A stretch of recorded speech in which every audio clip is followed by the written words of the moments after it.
Hello everyone! This video is... I don't know if it's a video response, if it's a rambling, or what the hell you want to call this yet, but it's a video nonetheless. So let's enjoy. Okay, first things first, we got a package, and it is Paladin's Quest for the Super NES. For those of you that have never seen one of these, this is what a Super NES box looked like back in the day. And if you're wondering what it's actually inside of one of these ancient pieces of technology, this is the game cartridge, and in the SNES days they came with dust covers. This way, there was no dust that could get to the connector. And these were the trays that came in, believe it or not. I only bring that up because some people find that pretty hard to frickin' believe. Just got this today, ordered it on Saturday, they shipped it out Monday, and yeah. Got this from Louisville, actually.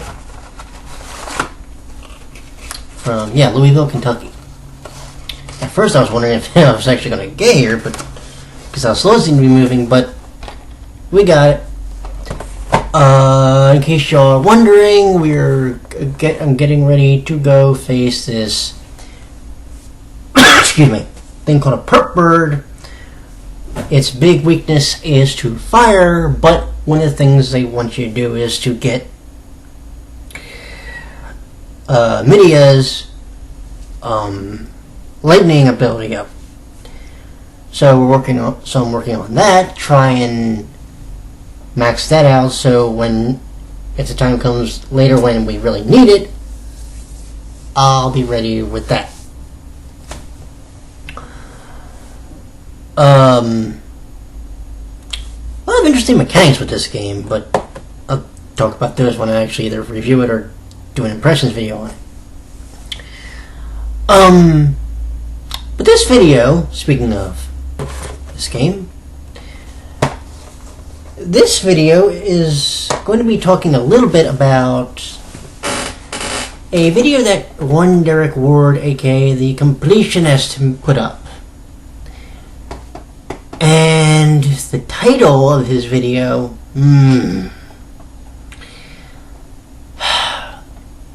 he called it his 5 rules for collecting video games.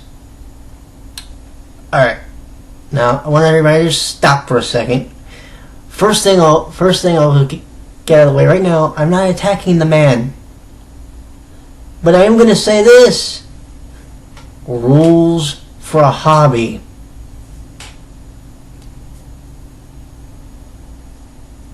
Doesn't that make it more of a fucking job then? No, seriously. I mean, let's break it down. Where I work, they actually have a rule sheet and they tell you what you can and cannot do. Okay? I didn't know that in this hobby, people actually set rules.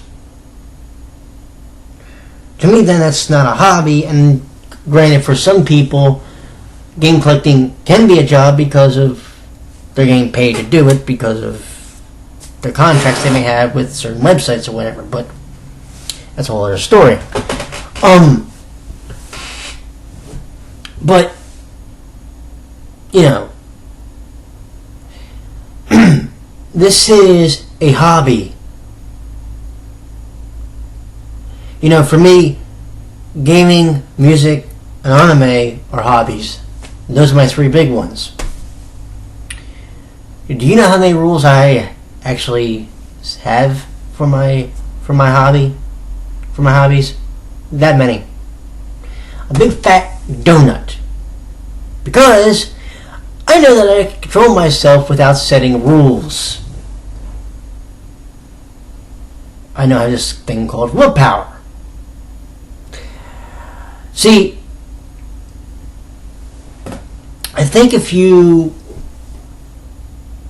have to set rules for yourself, you're not confident that you have the willpower to control yourself. There's nothing wrong with admitting that. Just make sure you admit it.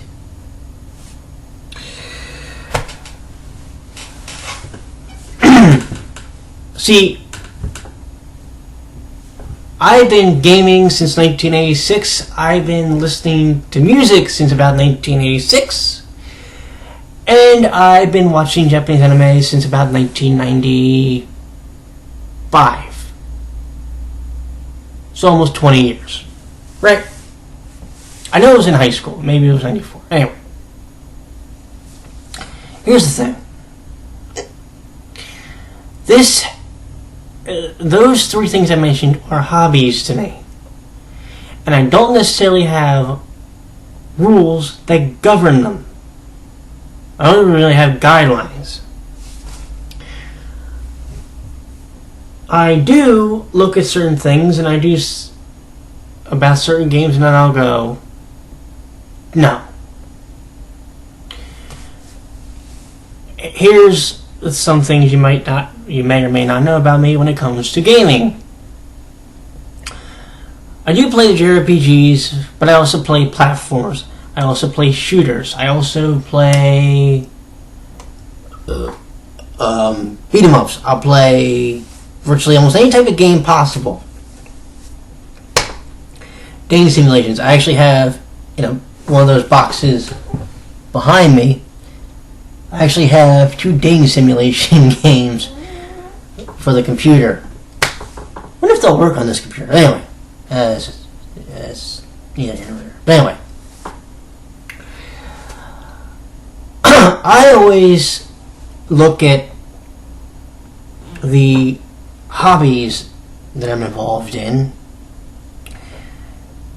and then I look at what's coming out in that hobby, and then I think to myself, okay, do I really want to buy that? Because, let's put it this way, do I think it's going to interest me? And if I said yeah, then I may save up the money to buy it, or if I already have the money, I might go ahead and just purchase it. If I don't think it's going to interest me, then I generally don't buy it. Or if I think it might interest me later down the line, I'll wait for it to come down in price. I've never, almost never, I've had one day one purchase. That's because I had the game on pre-order. That was Persona 4 Arena. That was it. That's the only game that's ever been a day one pickup that I can honestly remember. Okay? Now, when it comes to music, it depends on the musician. Because I focus more on Japanese music, there's a lot more artists that I am open to now. In America, there was at one point, then the bottom kind of fell out in our music industry, as I have stated many times before. So I focused more on my Japanese collection and occasionally bought old Genesis and Phil Collins CDs. Plus, I actually picked up an Elton John CD a while back for $2, and if I never mentioned that. It was Red Strikes Back, in case you're wondering. But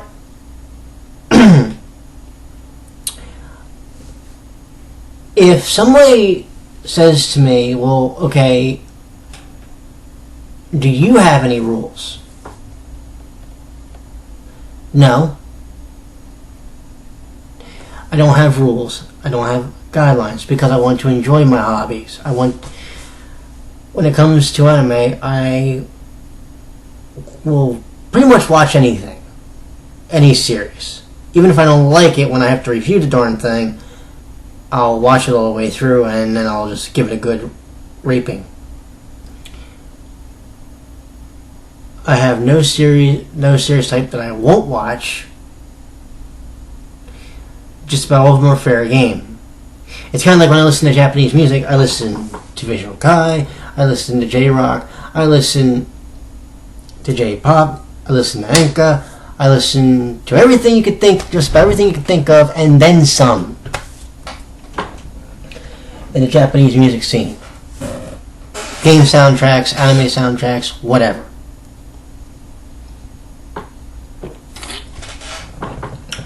When it comes to anime, and not just anime now, but when it comes to live action series, I will watch series that are adapted from mangas, or if there's some that aren't adapted from mangas, I'll watch them too.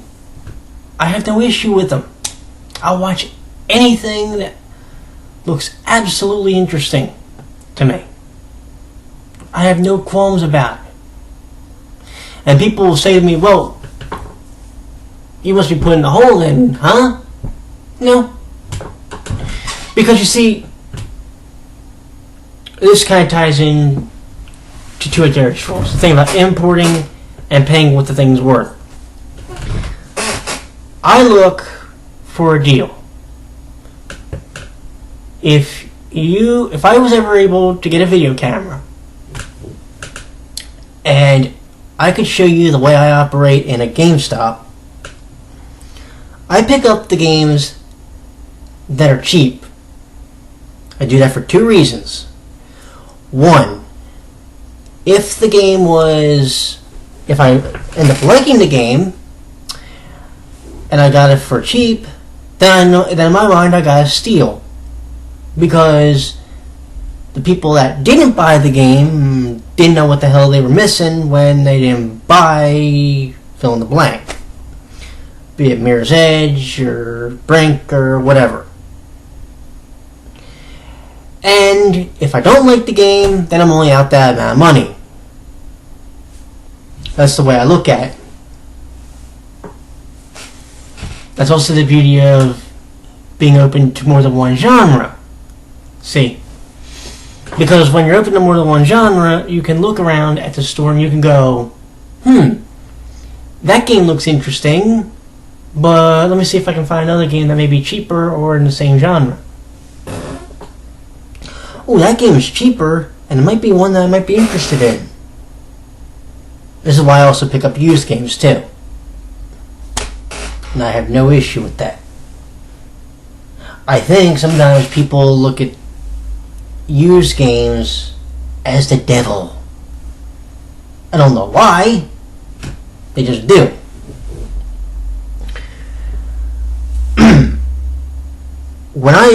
Now let's look at the import rule that he has for himself. Okay. When I import games, I look for a cheap game. Now, a cheap game would be around maybe $30 for an import, right? My ceiling is about $70 to $80 if I was going to go balls out and buy an import. Okay? My import copy of Catherine, okay, I paid about, let's say between 80 to 90. Well, the reason it became 90 is because of the shipping. Okay? But I still bought it. Actually, it was on pre-order. I would not pay $100 or $110 for a Japanese copy of Final Fantasy 13. Believe it or not, on the website Japan Video Games, that's how much that was going for. Over $100. That's goddamn ridiculous. I will play Japanese games that are released on the PSN. Translated or not, I will play them and I will enjoy them.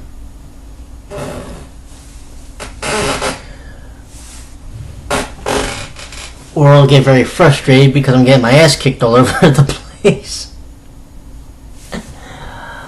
But I will make sure to at least try them and not go, oh no, that's a Japanese title on a PSN. No, I can't touch that. I don't do that. I'm a very open-minded person. I am open to any suggestions for animes. I'm open to any suggestions for live action dramas. I'm open to any suggestions for video games. I'm open to any suggestions for Japanese artists to go check out, or American artists if you think there's actually one that's, relatively decent. Katy Perry is one of my few exceptions anymore, by the way, if you must know. But do I believe that we should ever have to limit ourselves or have rules to our game collecting? That's a negative. That's a certified negative. Because I think, and this goes back to my tunnel vision video a while back, if you remember that one, but the minute we start limiting ourselves to one damn genre,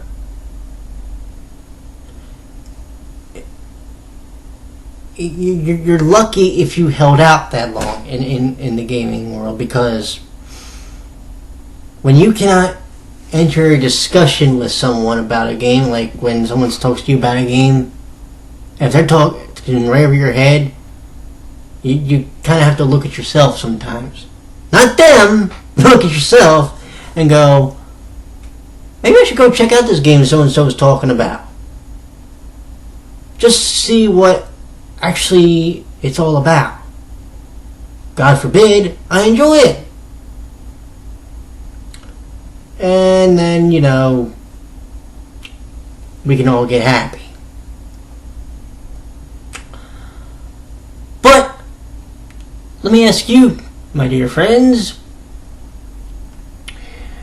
do you believe that you should seriously have a set of guidelines or rules to your hobby? And if so, does it make it feel like less of a hobby to you then? Or do you still enjoy it as much as you would if you had no restrictions or boundaries? Let me know. I'd be dying to hear your response to this one. You have a good night now.